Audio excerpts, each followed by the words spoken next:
Hi guys, nagpasundo nga pala ako sa aking hobby dito sa Kabuyaw. Para nga maaga ako makauwi mga idol at ako'y maglalaba pa. Napakadami ko na kasing labahin at sunod-sunod na 2 araw na yung pasok namin. Alam niyo naman, kapag isang content creator, hindi ka magiging isang content creator kapag hindi tambak yung labahin mo, hindi tambak yung tiklopin mo, yung hugasin mo, yung bahay mo, kalat-kalat. Alam niyo na, yung maging isang content creator guys, napakahirap pa mag-isip ng content. Kaya ito, content ko na rin ito mga idol. Ito na nga, magpasundo na ako sa aking hobby at kasama pa pala ng aking hobby yung aking apo. Bagong gising lang pala silang dalawa. Buti na lang nagising ng maaga kasi nga ang uwian namin mga idol ay 3 PM. Ayan, pagdating nila dito sa Kabuyaw, ayan, nanghingi ng merienda yung aking apo.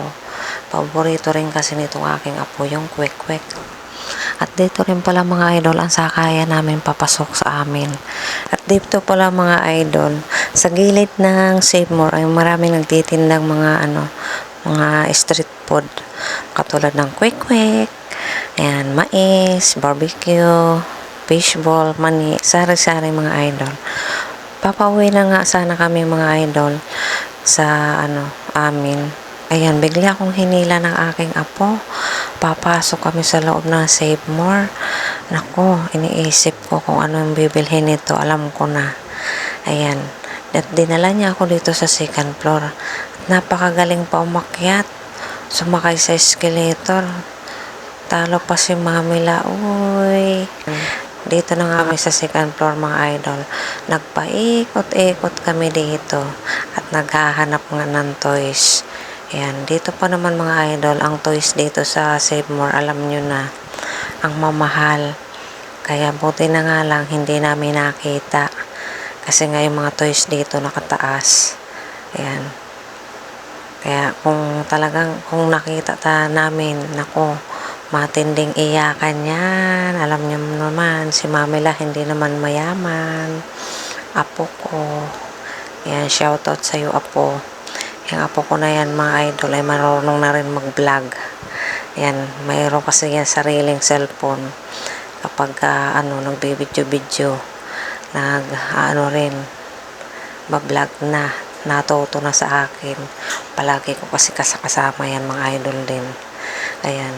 Naisip ko mga idol, nandito na rin pala kami sa supermarket, sa Save More, ay tumingin sa mga kutsyon. Kasi nga yung kutsyon ng aking mga anak na hinihigaan, medyo may kalumaan na at manipis na. Ito ayan, mura lang pala siya, 1,000. Sabi ko nga, pag nakasahod ako sa aking work ng kompleto, kasi nga sa work namin mga idol, ay ang pasok namin ay alternate. Kaya mga idol, kapag nakakompleto ako ng 6 na araw na pasok ko, ay bibili ko sila nito. 1,000 lang naman ang presyo. Palitan na natin. Kawawa naman yung aking mga junakis. Ayan. At eto na nga, nagpaikot-ikot pa rin kami mga idol. Kahahanap ng toys na yan. Kaya nga, buti na lang, hindi namin nakita yung toys.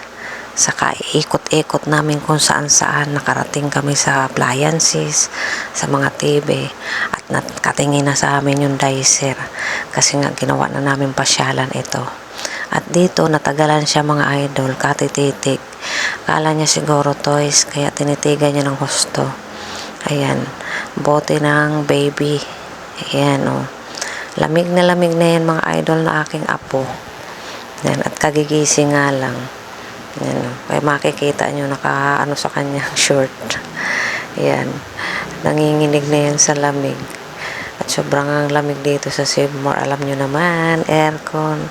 Sana pasahurin na rin ako ni Facebook para mayroon tayong pambili ng aircon para masana yung aking apo. Charot. Kaya ayan na nga guys, paikot-ikot pa rin kami. Hindi siya mapakali kung saan pupunta Yan, patakbo-takbo hanggang sa dito sa kabilang hagdanan. Sabi ko, bababa na kami nga.